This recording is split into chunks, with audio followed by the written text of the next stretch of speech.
आपने वो पाकिस्तान की ख्वाब के लिए परसों सब ने आपने निकलना है और मैं अब आपके साथ हूँ।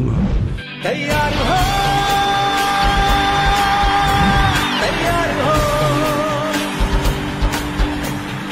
देख लो पाकिस्तान की खातिर, देख लो पाकिस्तान की खातिर।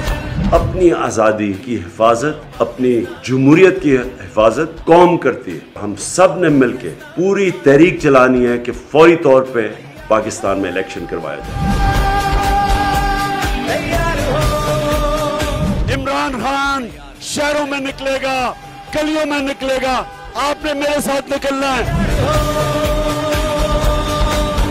हर वो पाकिस्तानी जो देखना चाहता है कि खुददार और खुद मुख्तार और एक आजाद पाकिस्तान हो, मैं उन सबको जुमेरात को दावत दे रहा हूं कि आप सब मेरे साथ शामिल हो और हम इस जद्दोजहद का आगाज करें।